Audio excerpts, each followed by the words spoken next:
everyone. Welcome to the We Whistle podcast. I'm Stacey Luces, your co-founder, here with Denise Williams. Yay! Guys, if only today is going to be the real talk, REAL, behind the real talk. So, on that note, if you only knew what it took to get here today. Oh my, what a week. Anyway, we'll get into that later. So, today's episode is going to be just a little bit different, right? And we want to take some time, now that we've got a few episodes under our belt, to really pull the curtain back, literally. And like I said, we want to go beyond the reels that you've been seeing, beyond the podcast, beyond the guests, beyond the intrigue, and really tell you a little bit, not only operationally, but strategically about the We Whistle global ecosystem, for which the Whistle podcast is one sort of important infrastructure under that, right? So what you've been seeing publicly is us doing something that we dreamt about a year and a half ago. Right. And in general, an observation is the Caribbean is having a moment. Being Caribbean, Ooh, I love that. It's been cool. But recently it's been very, very much different. It's been impactful. It's been strategic. You're seeing us in places not necessarily would have, leading in the Olympics. I mean, that one's common. But now we're having on stage, we even have some fun moments. I'm sure you all know Shaggy. Ooh, that shirt, Shaggy. Wore this shirt. So this is 2026. You're going to see this. And Shaggy wore this beautiful shirt and the internet had a moment. Exploded. Bad Bunny came out and owned his Caribbean power a couple months ago at the Super Bowl. And so from commanding global stages to small, fun little things like Shaggy's dog wearing his shirt as a nod to what happened, we are really having an impact on not only music and sports, which we're known for, but the economy, alliances, public and sort of professional forums. And so we want to lean into that a little bit more, right? Now, Whistle is part of We Whistle Global, and that's where you can find us on Instagram or on YouTube and all of those places. But Whistle, we're going to affectionately say Whistle. We were on the tipping point of thinking about Caribbean power and its global impact a year and a half ago. Much like any Caribbean person worth their salt, we sat at the kitchen table, Denise and I, and we had the idea that we know Caribbean excellence exists in isolation. It exists everywhere in every industry, behind innovation, AI, tech, you name it, healthcare. But we asked a bold question. In that kitchen, my husband was cooking. I love the kitchen. But when your husband's cooking. And that too. We wanted to know if we brought all of these leaders together and sort of collectively did extraordinary things, what could that look like? And little did we know when we had that first conversation that it would turn into what it's turned into almost a year and a half later. And we'll dive into that, right? But just to connect some dots, right? We wanted to know if we thought differently, if we built differently, if we moved differently, what could we accomplish in 12 months, in 2 years, in 5 years, in 10 years? And so over the past year alone, that question has turned into something very real.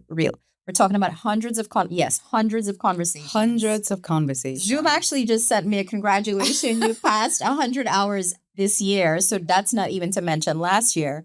But we brought together leaders across so far about 15 countries, in about 20 industries, in numerous sectors. And we want you to think of Whistle as this integrated ecosystem that all of these people in there are icons in their fields. But as part of this community, we are all focused on doing three things very, very effectively. And that is accelerating the growth in wealth, community, and legacy. So as you listen, and Denise is going to kind of get into it, another layer of this conversation, I want you to pay attention to a few things, right? I want you to think of this episode very differently. We're not going to have tea. We will have tea. Of course, we have tea like we've every been having, time. right? I want you to do a few things, right? I want you to pay attention to where something deeply connects with you. I want you to see if there's openings in what we say that signal to you an opportunity where something is reflecting, oh my gosh, I'm building that and I'm stuck, or I'm building that and I want to share more, or I'm building that. And what about a partnership with something that the Whistle ecosystem is doing? There are collaborations already happening, and we'll share a lot about that. Mm-hmm. Some of them are surprising. Mm-hmm. All of them are freaking inspirational and amazing. And most importantly, we want you to take these episodes that we're going to do at least once a month, where her and I just sit on a couch, like in our kitchen, not necessarily our kitchen, but in our home. And we want to invite you into the inner circle, to be a part of what we're doing and not feel like you're listening on the inside. We want to have you at the table, not only in the room. And the truth is, we want you to get to know us a little bit and a little bit about what we're doing. Hint. Do we really want them to Yes. Hint. I'm the paper person, right? So I use the paper. She uses the tech. iPod, right? She uses the tech. But there's a deep commitment here, I think, from that kitchen table conversation to really build. I did use paper. Yeah, you did use paper. We used paper on the walls, Stacey. We did a lot of research. But the idea here is in as we build out this podcast and you start hearing about leaders from across the globe, what we want to do every month or so is pause, reflect on some of those conversations. But more importantly, I think we want to take you inside the Whistle ecosystem because we are an ecosystem. Now, I'll tell you some funny things, right? So people have been saying to me recently, so what? Are you a podcaster now? You told me that I died. You know what? I'm trying my best to be one. Yes, I am. Thank you, Stacey. Yes. So this podcast is absolutely important to us to share the voices, the perspectives, the lessons, the blueprint for success for all of you, our listeners and our viewers. But I'm doing podcasting and I'm doing so much more this last year and a half. Together with my co-founder, Stacey, we are building Whistle. And I want to tell you guys. We also have cups because now we're just like Whistle Wives. We didn't bring it. I did. You did?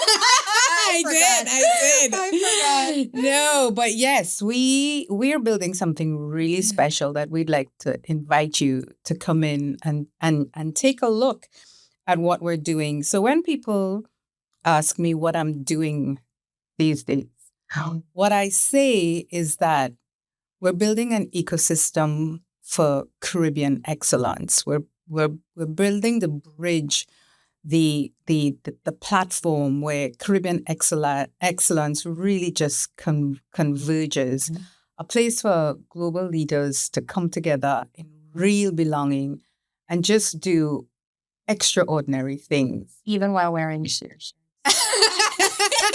Embroidered Listen, I big up to Shaggy on that shirt because he said he owned the moment and he said exactly who he was, which is this is who I am. I'm fashion forward. Mm-hmm. I'm confident in who I am. And in every one of those sort of you call it we're having a moment now. And in all of those moments we're finding ourselves. And I think we just went viral because we've always been doing extraordinary things. Absolutely. But I think this year, for whatever reason, and last year, but most importantly this year, the Caribbean went viral. Yeah. And what we want to do is, like Stacey said earlier on, we've actually been sitting on that tipping point. What we want to do is to capitalize on that moment and these moments in the podcast to showcase us. And behind the scenes to build the systems where we not only do extraordinary things, but we have impact. So here's what we do. This podcast is public. Behind the scenes is private. It's a private membership group where we bring leaders together on a program designed to, one, compound our individual, I would say, excellence, and two, enable us to go into deep partnerships, talk about things that matter, and look for opportunities for us to grow, to continue to grow, and move beyond what we've been doing for so long, which is individual success. So every month, we meet in a council and we talk about things that matter to us, things that's happening big in the globe, things that's happening inside of our homes, things that's happening in our businesses, things that's happening in our communities, in our families. And we talk about, and as we talk to each other and we really look and engineer solutions for real problems that members are bringing out, what we're seeing is how much appetite there is for us to get together and really, I would say, take our Caribbean excellence to the next level. So every month we meet, every quarter we talk specifically about finance, about wealth, about how we look at it differently. What are the investment opportunities?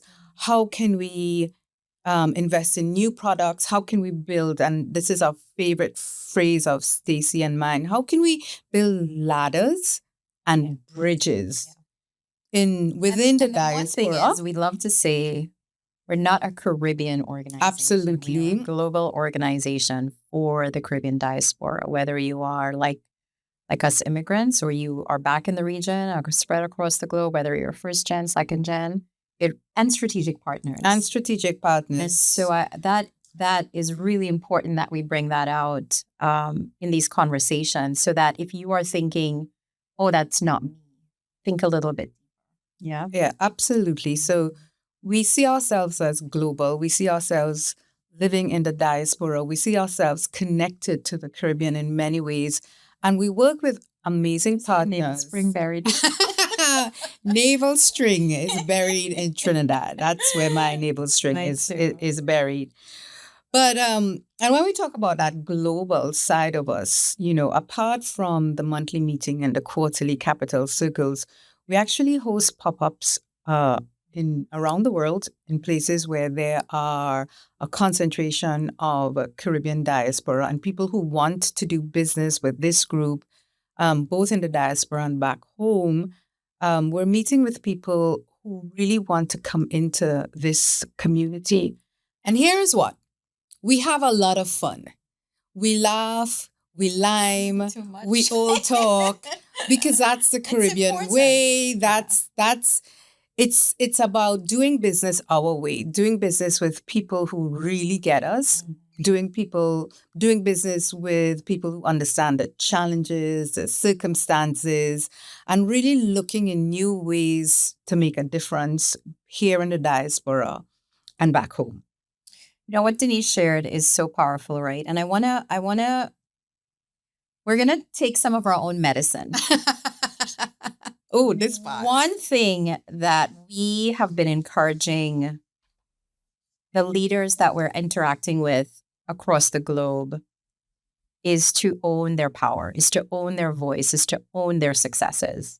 And that is not an easy thing for Caribbean diaspora leaders to do because we were brought up to be humble and to be work in the background, right? Yeah, work in the background. Keep our heads down. And so we've been encouraging, and it starts with in our global community, but also on the podcast.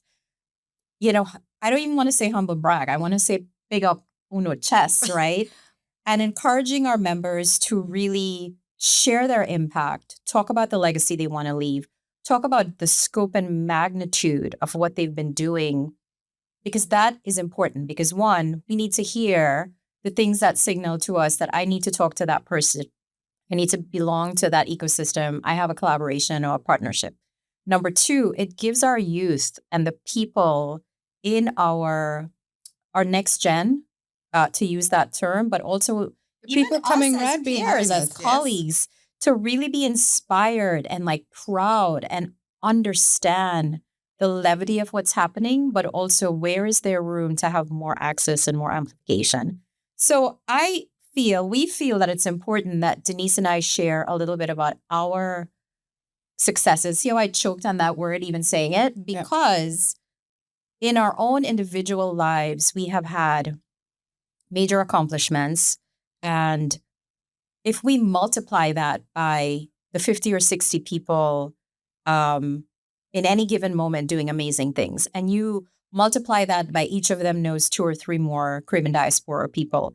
And so the ecosystem is thriving and rich with all of these skills and competencies and ideas. And I think it's important that we share why we chose to do this. And it's because of the rooms and the impact that we've had in the communities we've built.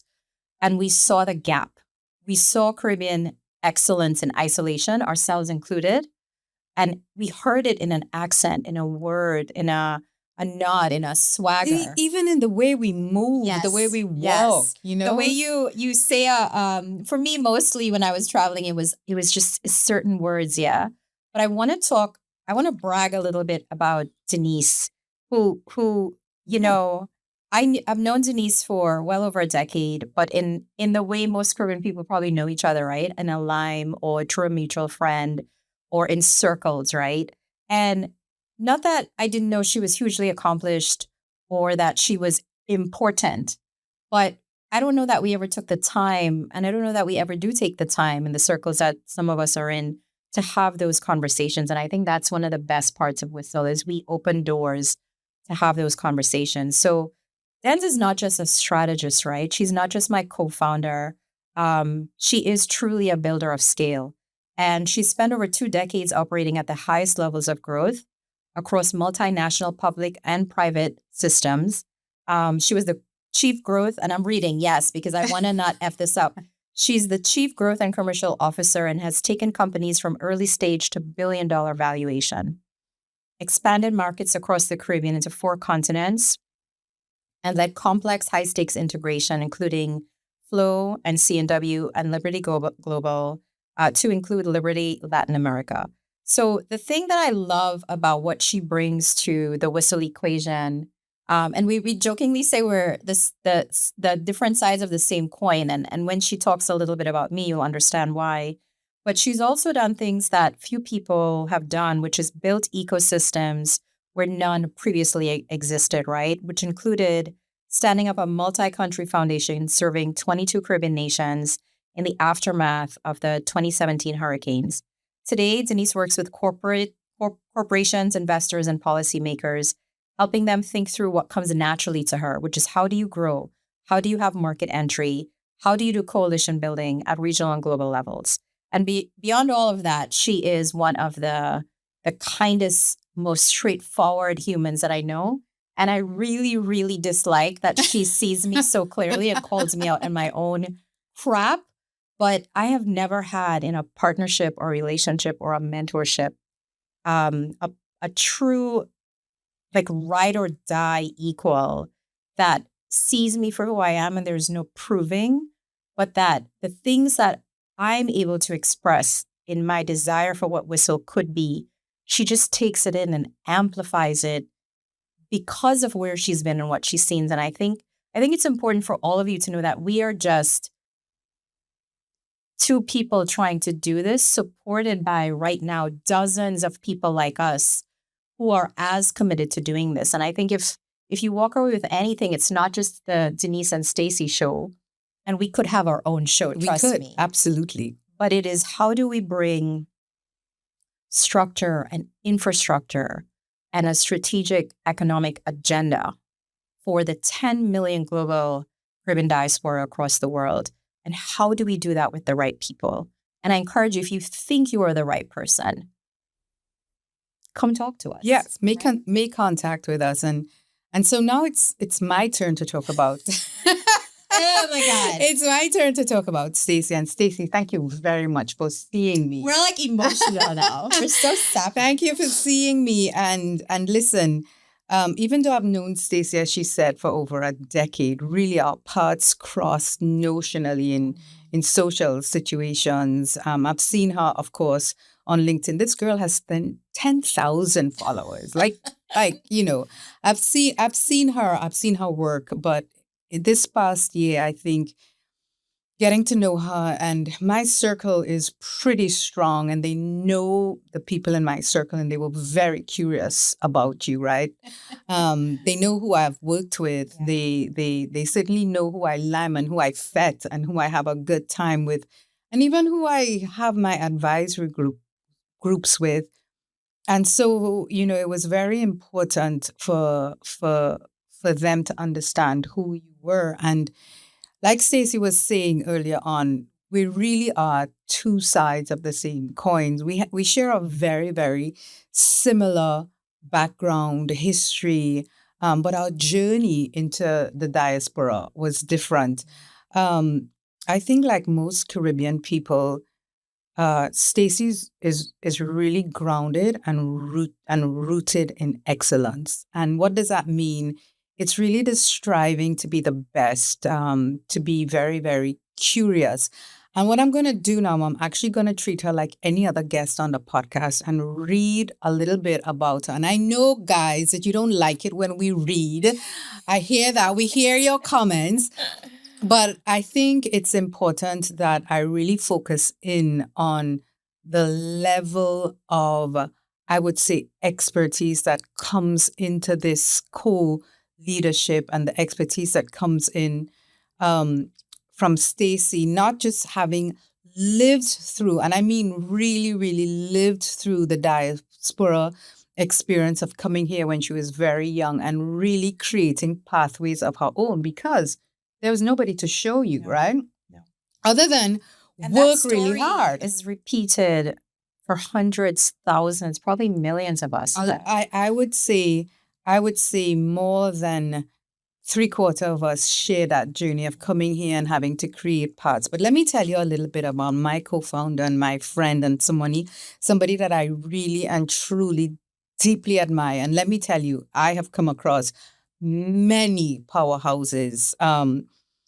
But really, Stacey is an enterprise transformer at her core and at the highest levels of private sector and public sector.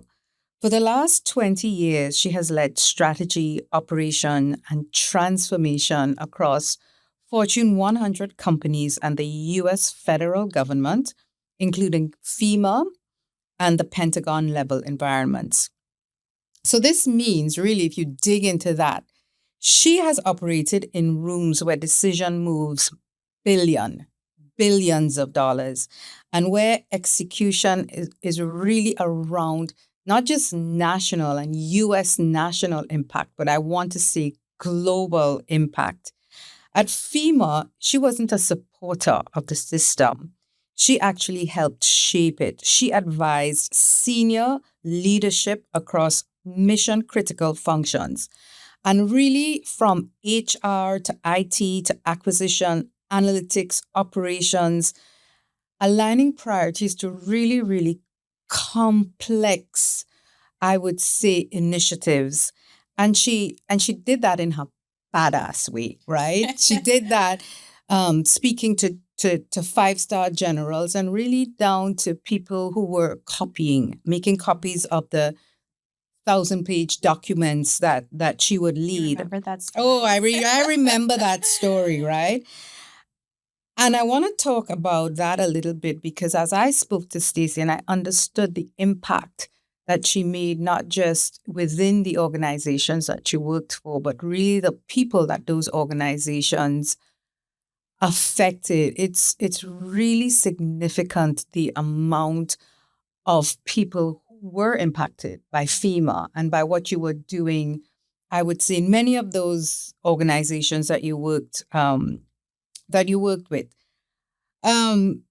So when we talk about really managing multi-stakeholder organization, of which Whistle is, and when we talk about global presence, of which Whistle is, but when you talk about being real and grounded and understanding people, which is the core of Whistle, this is what Stacey brings to Whistle. She is real. She is fiery. She is spicy. Listen, you make me so much better. I think that's the current, the energy is we sharpen each other. Yes, absolutely. But I didn't finish yet, though. No, I feel And I'll finish yet, right? Because she's a UN Women's alum, and you've got to understand what that means, right? She has worked with phenomenal women across the world. She's formed her own membership organization, a global organization of over 2,000. She's a best-selling author, and she has a podcast that's syndicated across 30 countries. Like, you hear that? 80 countries. You know, she's real. She like she said, she's my mentor. She helps me to see things and see people clearly, especially when I am down in the weeds the weeds of things, she is a phenomenal mother. I've watched her with her children, and that's why a big part of what we're doing is for the next generation, because she has raised kids here in the US and she understands what that means. They're American. They were born here, but they were born into Caribbean household. And how many of us are in that situation? We raise our kids in a particular way. We're still other. Yeah. But we're still other. And then how do we, as that passion, create a space? So, one of the things we are doing is building our foundation, and we whistle with love because that's what we want to do for the next generation. So this is my co-founder, people. This is who I've been working with, calling first thing in the morning and last thing at night, fighting with, hugging, loving up, having coffee on the balcony, looking out at the bay, and she literally worries about me if I have like a dry patch of skin. Yes. So why was it important for me to share the complete powerhouse that Denise is, and for her to share who I am? Is because, in the Caribbean way, there's still this tendency for people to want proof. Yeah. Proof, evidence. Who are you to lead this thing? Why should I listen to you? What makes you qualified to? And but this isn't proving, though. I feel like it's not. I'm just saying that's what we typically come into it with. And I feel it's important that that we stand on the shoulders of the most phenomenal, rooted, strong, rebellious people in the world. Including our parents. Yes. Including the people that are our advisory council at Whistle. Found our spouses. Harry, I'm going to big you up again because trust me, the patience that Harry and Kevin have shown with us as we built Whistle, but also really those 50 members who showed up for us in the last year and who are really helping us, build out this organization. And you'll meet all of them. We promise you. And they are masterful. Yes. But also, we have this funny thing where we say the same way people can whistle, not everybody can whistle. Yeah. And I want to say that the rooms that we're in feel special because of that warmth and that yearning and that understanding that a rising Caribbean tide lifts all boats. And without their expertise and their insights, and sometimes a tough love, man. Yep. Yeah. So that's us. So all that to say, when we come to you once a month with this episode, once a month we are going to stand down on the guests and we're going to come to you with not only our shared expertise, but we're going to bring the lens of the wider Whistle community, the things we've learned, the guests we've seen, the decisions that we're making, and we're going to bring that to you so that you feel like part of this community. Yep. Because we want you to feel this part of this community. We want you to see the opportunities, what happens when we come together. We want you to hear about the big things that we're building behind the scenes. And it's going to take us some time, but we're going to get there, right? Tell them about the two biggest ones. Oh, my gosh. So I want to take you back to the beginning when we brought, and as Stacey said, we brought those 50 leaders into one room to demonstrate that Caribbean excellence 62. Can happen, right? Okay, 62. And I want to tell you about some of the things that we've been coming up against. The first thing, and Stacey didn't tell this story, but I'm going to tell this story. One of our dear and closest founding members said to us, we were leading the last Whistle Council session, and he was saying from his experience, he's found that women don't support each other, right? To use a Trinidad colloquial term, he said, when you're leading something, it's very unlikely that two Borat can live in one hole, right? But here's what he also said. He also said, thank you. Thank you for showing me that it can be different. Thank you for showing me that women do stand with each other. Thank you for showing me that it doesn't matter if I'm a big deal and you're a big deal. We can actually come together to make Real big deal. yeah. To make it a real big Yeah, deal. we can come together to make it a Yes. real big deal, right? We're paraphrasing. And so our first big win when we came together was that everybody said, oh, Caribbean people, it's so hard to bring them together. Yes, it is. Yeah. And we do have differences. But you know what? We have more commonalities. We have more in common. We share the same history, the same value. We traveled on the same ship, whether to the Caribbean or to the diaspora. We work hard.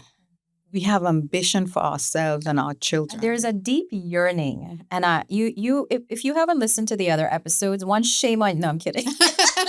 please But go listen. back and listen, because in each episode there will be an instance where some phenomenal leader sitting across from us talks about this yearning. Yes. And whether it was a very obvious, for me, it became a yearning over the last 3 years specifically.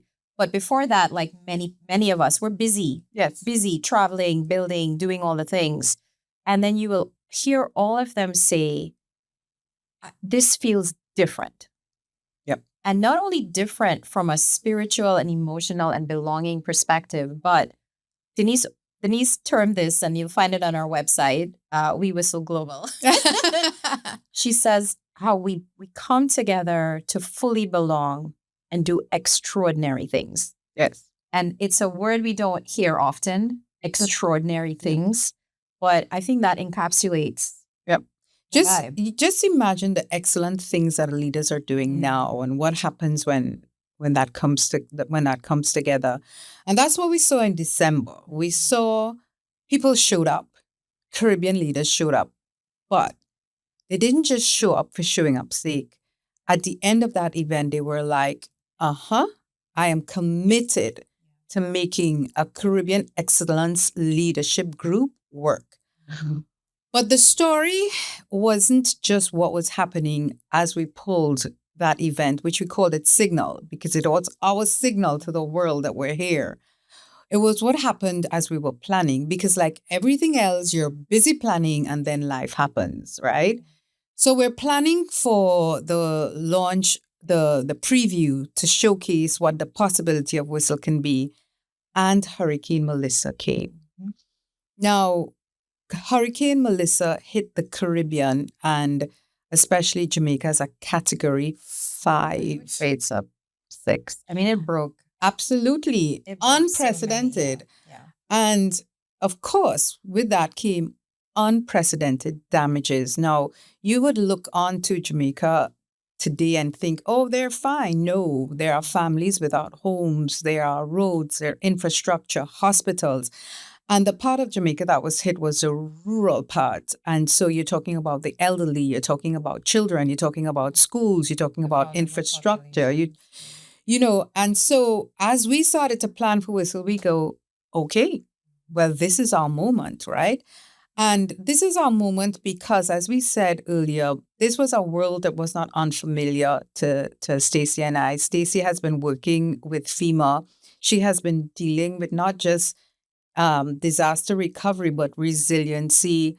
And how do we really look at complex national, global issues and find solutions around it? While my experience is way more practical, I started the first Pan-Caribbean Foundation that was really founded and funded to manage the impact of hurricanes and to also help us to recover quickly. So what did we do? We tapped into our network within Whistle. Yeah. We tapped into our network outside of Whistle. And the world responded just as they did for the other calls. But in those moments, what we found was that we brought think tanks together, we brought solutions together, we brought resources together, we brought the young generation, the next generation, because we want continuity in what we do. And not only did we fundraise, and that was important because people needed the immediate relief, we started thinking about prevention. And so you're going to hear in the coming weeks some of the long-term things and some of the big impact things that are still coming out of that initial, I would say, our first real whistle for impact initiatives and things that we are still working behind the scenes on. You know, one of the things I'm sure the majority of you listening, I don't want to say you take for granted, but when we go to other communities or other gatherings, networking events, or so forth, there is a level of trust that has to happen, has to exist before deeper conversations happen, before deeper connections happen, before we share our hopes and dreams, before we share our strategies. And I think that when you add the complexity of background and boundaries and insecurities and am I showing up as my full self and lifing, we come out in a certain version of ourselves in those communities. And what I think the beauty of this community is, and you will see it for those of you catching us on social media and the podcast first, which is our, as Denise mentioned, our public face, you will hear this time and again where the trust in the community is high from the jump. Yes. And that means... Because back to what you were saying, we're very deliberate about who comes into this community. Yes. So there's another Caribbean colloquialism that I want to say, where this is not a place for crab in a barrel mentality. This is a place where we understand that the collective, when the collective is successful, we all benefit. And it's a place for contribution and community first, right? And so here we're seeing experts gathering. Yes. We're seeing people getting hired, even within the Whistle community. We're seeing the outreach for, world-class sales coach for someone that's founding an organization or doing a couple of different business deals.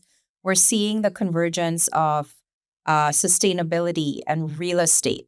We're seeing convergences of people in the healthcare industry with people who have a cause that there is important to them, with people that want to dig deeper into Jamaica specifically and sort of deepen the contributions and the and not just Jamaica, value. right? But all what's across happening in Bahamas, Guyana, in Bahamas, in across the Caribbean, and right here in the home that is now home, right?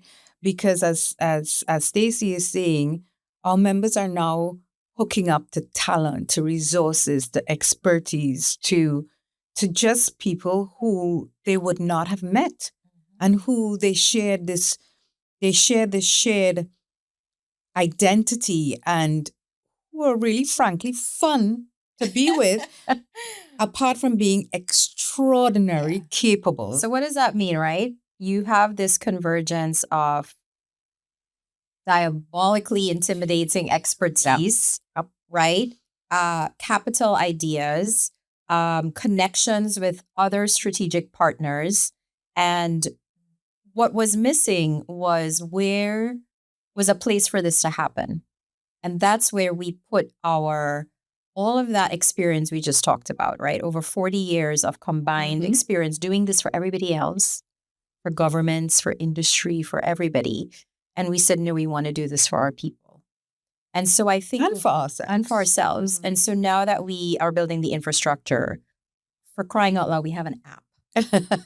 Now we have a podcast. So we really want to do this in a world-class way that supports not only our members, and I love how you say that part of our mandate at Whistle is to change the way the world views Caribbean excellence. Absolutely. Because we're not just about excellence in sports. We're not just about excellence in entertainment, although big up to all of those sporting... Full body chills. I still feel that way. Yes. I still feel that way. And here is what.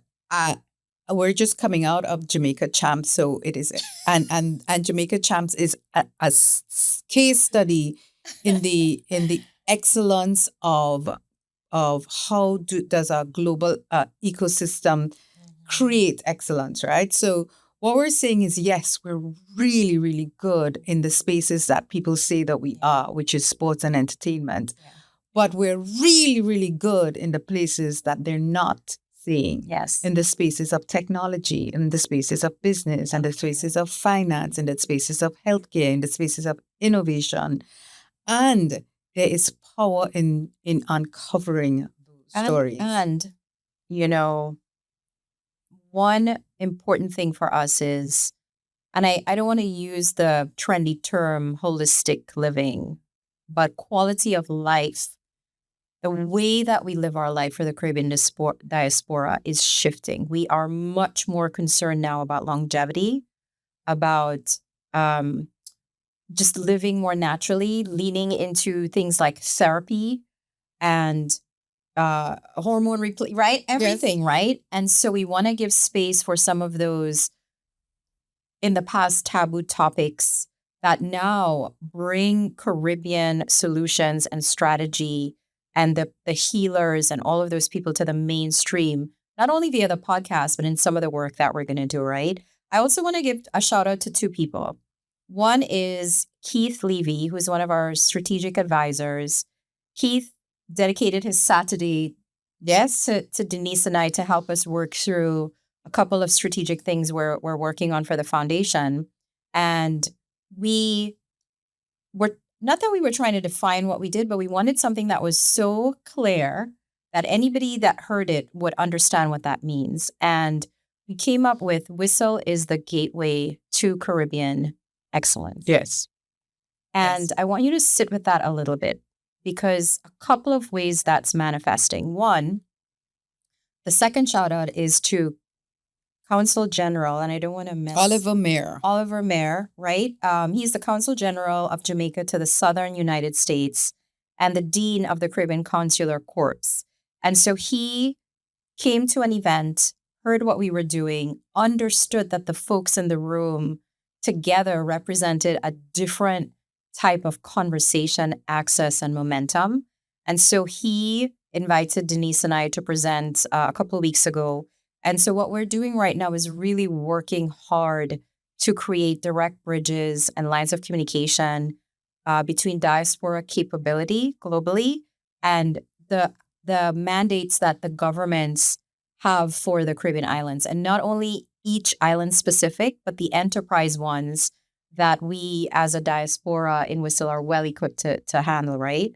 Talk about the one with healthcare dens. Like that one really gets me emotional. But just a shout out to Oliver Mayer. What he did, and you can actually start seeing the linkages deepening, right? So what he did is that he brought us into the room to present to the other Caribbean counselors and 8 countries, and he said it. He introduced us in the way where this is the group that is hard to find, right? Mm-hmm. This is the group where you have leaders doing extraordinary things, but they're so busy and they're so behind the scenes that you don't see them show up in spaces or know that they're Caribbean leaders, right? And so coming out of that, when Stacey and I started pulling our monthly councils together, our pop-up talks, started introducing people, another major initiative that's coming out, and it's very much in the early stages, is our approach to healthcare. Now, Stacey talked about it earlier, and it's such an interesting bridge. In the diaspora, we learned that some of the things that we grew up with were not healthy. Like, not looking at mental health issue as an issue that can be solved in the same way that a physical health issue can be solved. Or even neurodivergent needs, right? Right. Even how we look at people who have alternate lives from what is so-called normal, right? And what we find happening is that as we in the diaspora embrace things that are healthy and new approaches and different, we also have the bridge back into that healthy lifestyle, right? Eating whole foods. Going to the stupid gym. So Stacey's going to the gym, right? Listen. Yes, Oh and my God. Even right now, I don't know how I'm going to uncross my legs because well, it's trainer about killed me yesterday. it's about self-care, right? Yes. And it's about And we didn't grow up like this. no, it's about Yes. exploring things that our mothers didn't tell us about menopause, HRT, Yes. different kinds of more holistic approach to healthcare. And And even such things as, if you guys listen to the podcast episode with Naresh Samlal, where Yes. he has a men's group that meet monthly or biweekly to talk about tough things that men can't talk about Yep. anywhere else. And, we have another couple in our group they used to live in Austin, and they had a group, married couples would meet and talk about just oh my gosh, what are you doing? What am I doing? yes, I mean, simple things like being West Indian, being of South Asian descent, and not understanding the correct ways or the correct things to ask for from a dermatologist. So it's these things that I don't want to say put up with, but we're not strategic about it or have the ecosystem with which to come up with shared solutions that are scalable. And I think it really excites me. Yep. And it's almost like we're taking the best of both worlds. Yeah. Yeah. So Whistle is your gateway to Caribbean excellence.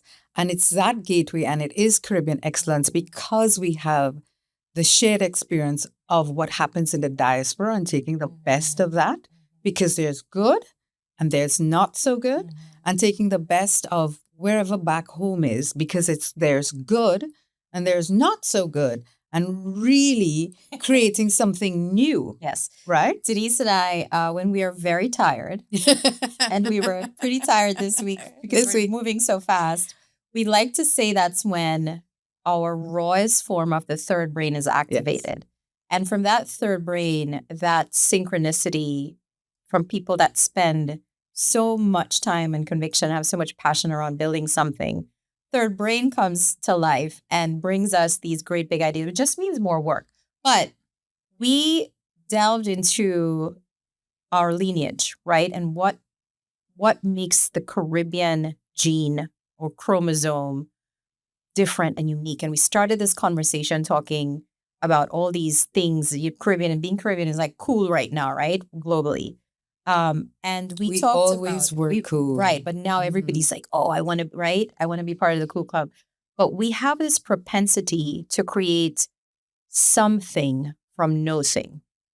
And I think this innovation, this gene, you could put me in a bag, but I'm not going to stay here. You could put me in a box, but I'm not going to stay here. That resiliency that makes Whistle pulse, that makes each Caribbean person pulse, is the thing that will differentiate this community from anything else. And I'm always going to go back to the origin story Yes. of Whistle, right? So why are we called Whistle?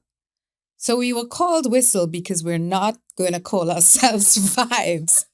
So, no, seriously. Seriously, that's what we had in the kitchen. That's what was on the paper. When we were talking, our first kitchen table conversation, and it was a rainy day, much like today. It was a rainy day like today, and we got together looking through a 2-page concept document and thinking, okay, well, what can we call an organization of Caribbean excellence? And we couldn't settle. There's so many things. Some of it was tried, some of it was cliche. And then the nerd here next to me, like a trash I left her in her home in Boca, and I headed back downtown to Miami. And I'm exhausted. It was a couple weeks later. Like, we were in the business case. Listen, our business case was 80 pages. It was actually 120 and 80 pages now it's of research, of looking at the 10 million of us, of estimating what our global economic worth is, which is $183 billion. $183 billion. annually in economic spend. And what that makes us is an economic bloc. Yeah. It's an economic bloc, and it's also an intellectual bloc that has not been tapped into. But back to our name, and back to me being home and tired and sleeping and want to go to sleep. My nerd friend here, who I love dearly, goes into deep research on the things that make the Caribbean unique. And in that journey, and I'm going to give her 100% kudos for really uncovering this phenomenon. There's this phenomenon in the Caribbean Sea. And you have to understand that we're all connected by the water. We all came to the Caribbean via the ship. Yes. And we all left across the water. We're still there. The water connects us. But there's this phenomenon in the Caribbean Sea. And the fishermen know it, by the way. Or the people who are on the sea know it.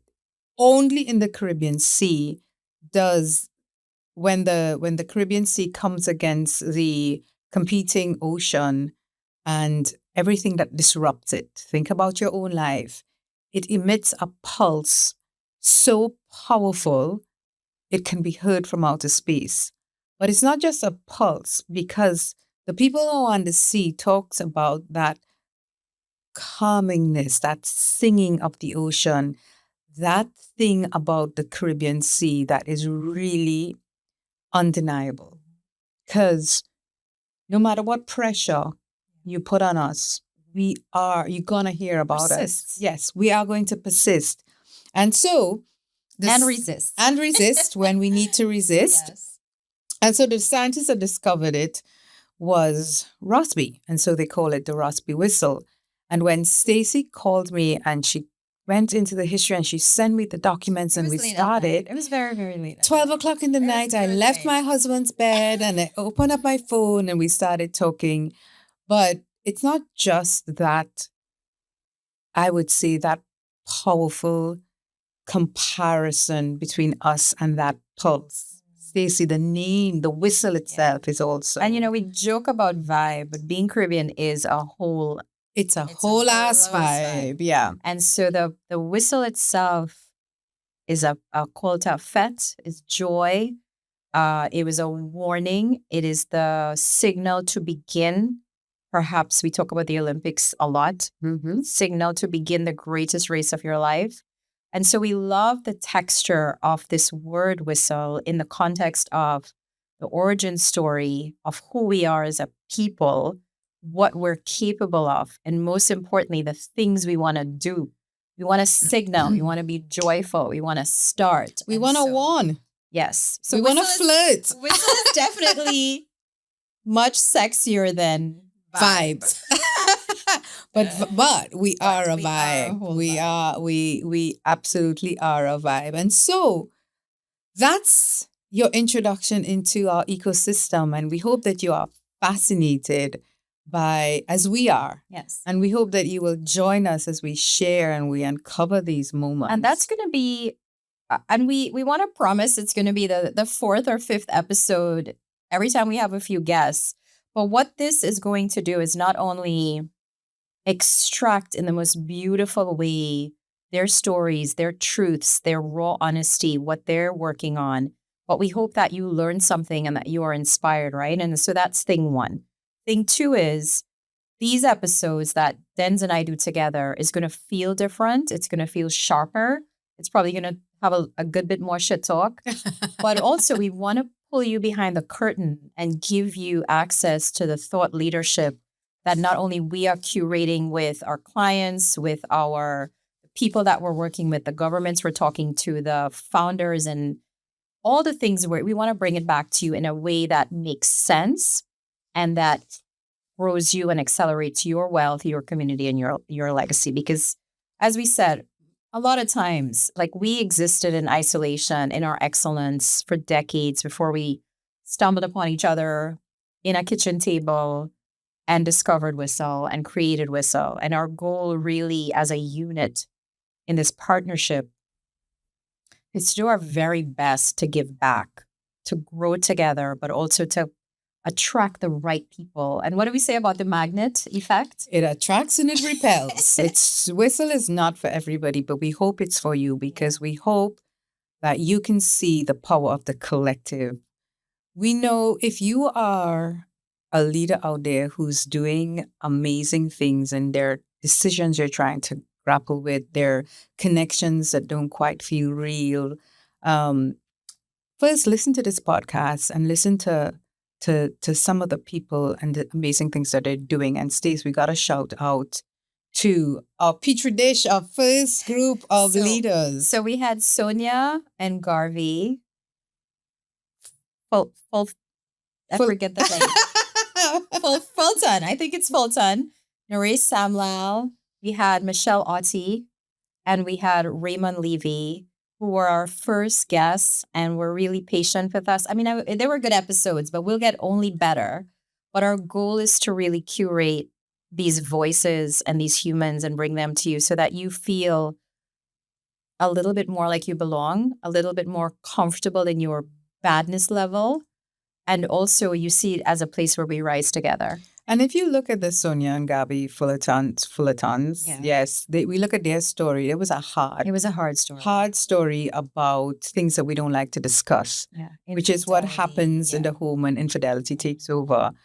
And when we look at Michelle and really her journey with cancer and how that shaped her as a real badass leader, right? And then Raymond.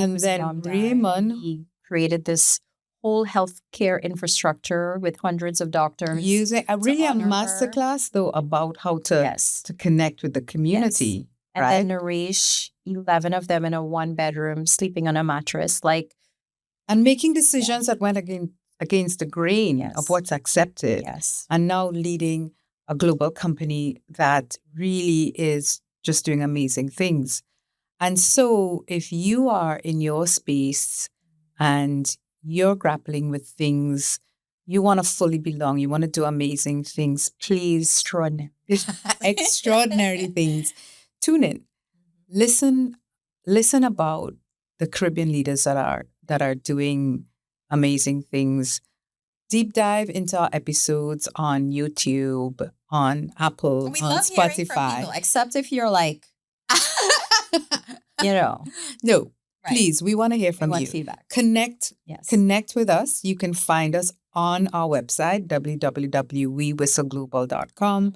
You can find us on IG, and we want to hear about the things that you're doing. We want to share your story. And really thank you for joining us.